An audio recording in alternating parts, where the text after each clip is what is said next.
stand here frozen with fear. Every inch of my body tells me to leave, yet I'm rooted to this spot like a post. My heart races rapidly in my chest. All I can think about is how I ended up here, alone in this godforsaken place.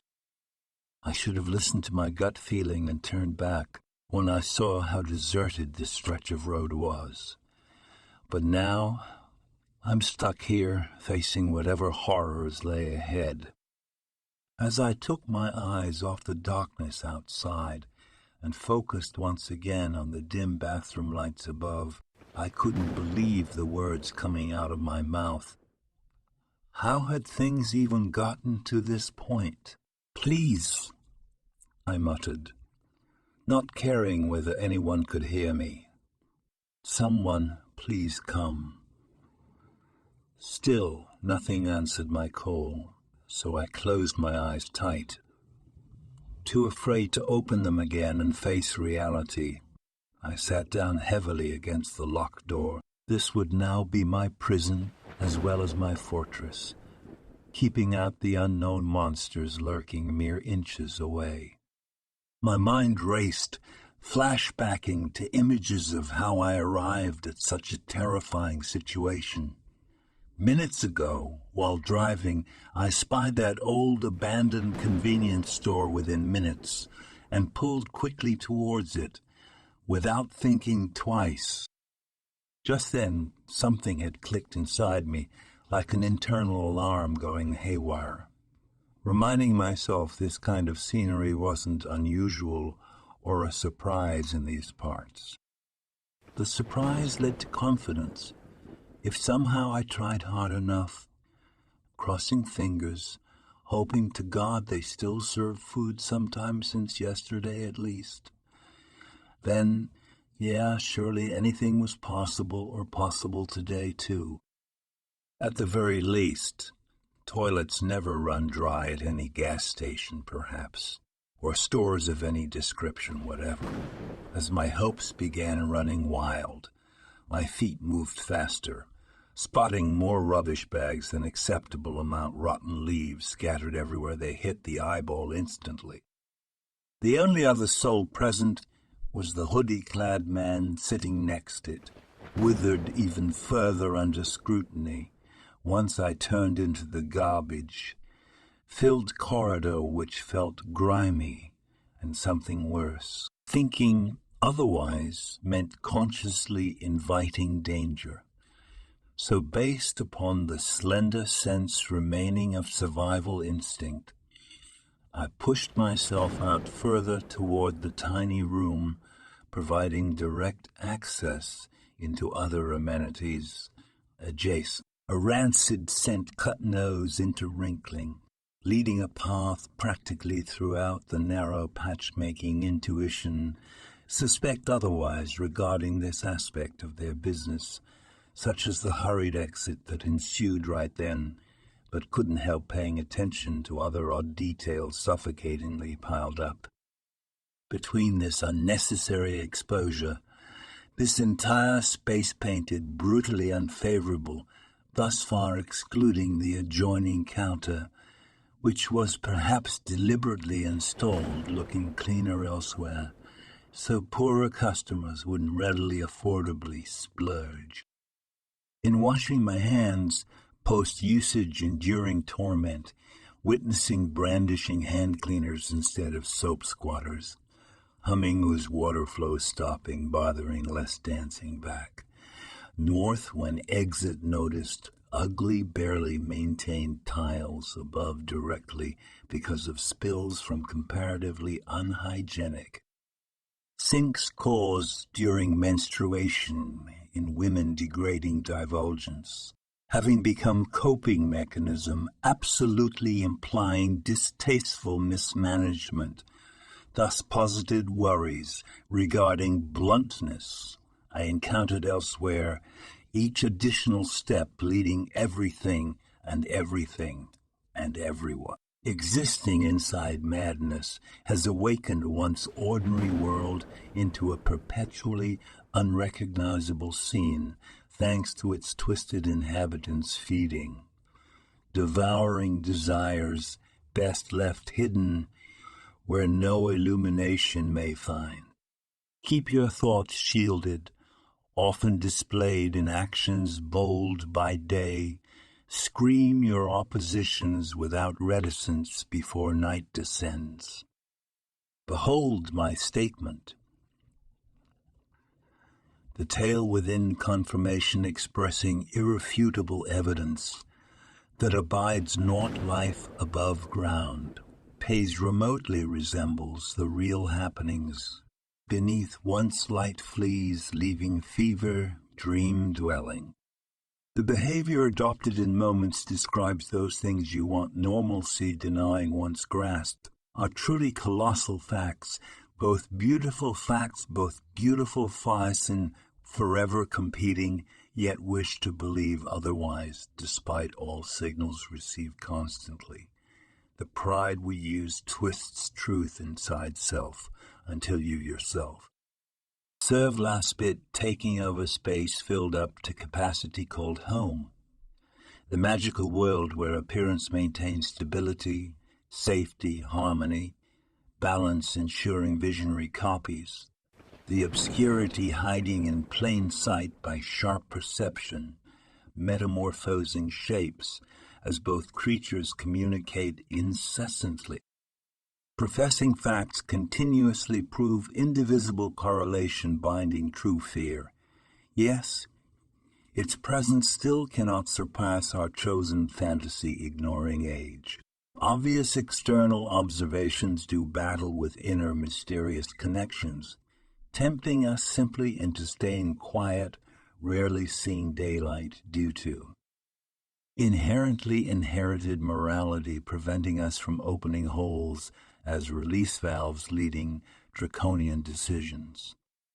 Clearly, my question remains total deduction, obeying command of knowledge pertaining to love couldn't exist anywhere else, better apart from ourselves, eventually stranding every particle acquired together, giving rise to falsely generated fulfillments. Even though manipulated consequences take shape, metamorphosing through various layers, joining shadows on journey, creating chaos, plaguing society, as compelling power manifests guiding activities, dealing multitudes, trying understanding, formulating reality, originating from mirror-polished glass. Mysteries reveal once polluted, new scents of hidden bathrooms, danger from thirst, will turn one's imagination or logic muddled, cushioning bad ideas, rendering cohesive thought close to impossible but repeatedly showing proven intelligence. The reason fueling any descent further in wood growing.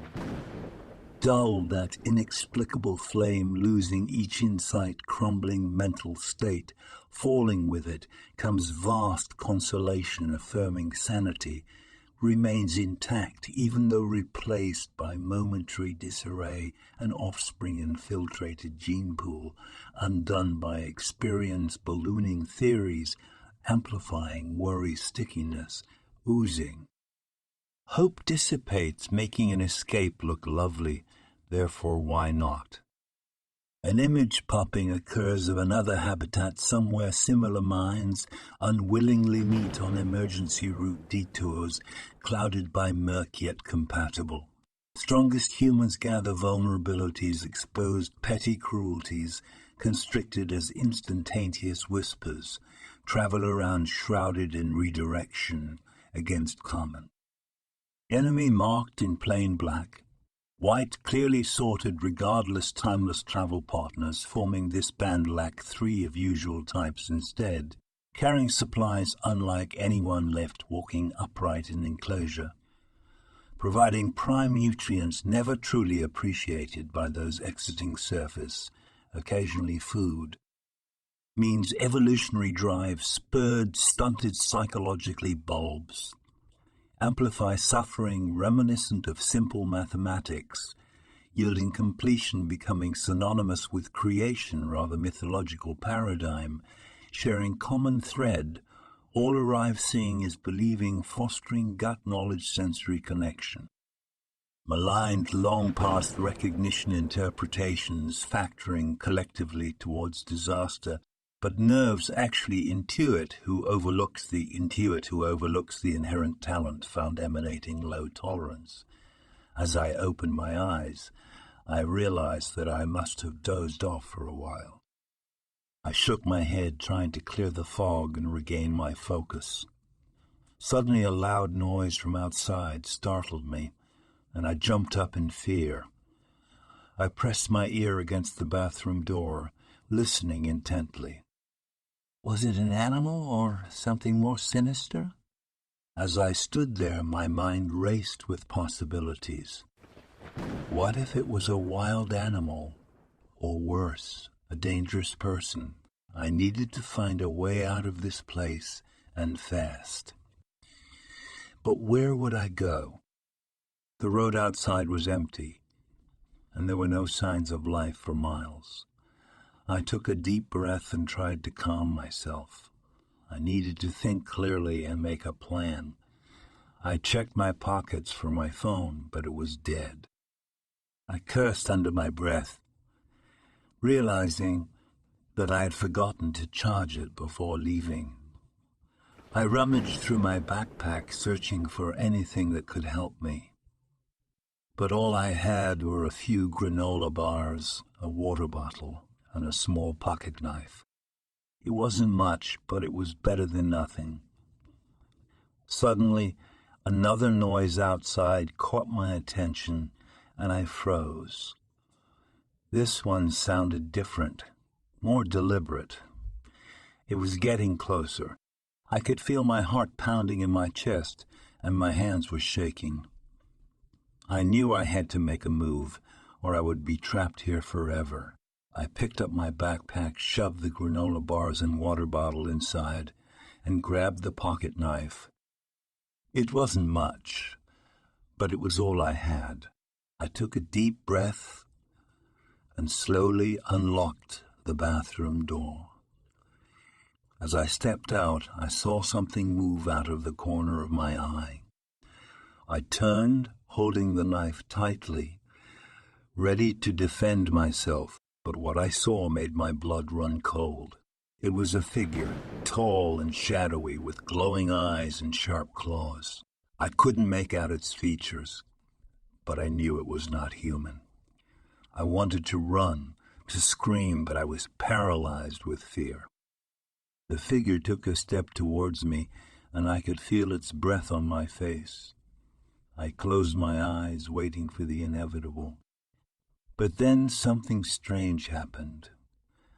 The figure suddenly vanished into thin air, leaving me standing there, alone and bewildered.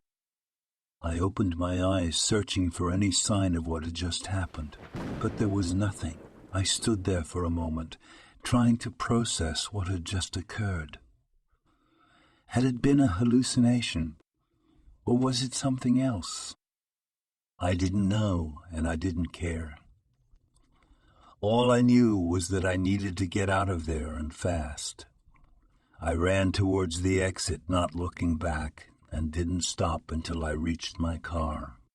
I jumped in and drove away as fast as I could, still shaking with fear and disbelief. As I looked back at the abandoned convenience store, I knew that I would never forget what had happened there, and that I would never return to that place again. For just $3 a month, you can have your name featured in my YouTube videos and descriptions. Not only will you be supporting my channel, but you'll also be immortalized in the credits of my content. If you're looking for something a bit more personalized, consider becoming a $25 a month patron. I'll voice your stories and bring them to life on my channel. Create a special drawing just for you, or even write a unique story tailored to your interests. So don't hesitate. Join my patron community today and help me keep the spooky stories coming. And remember, together we can save each other from the YouTube algorithm. Thank you for your support.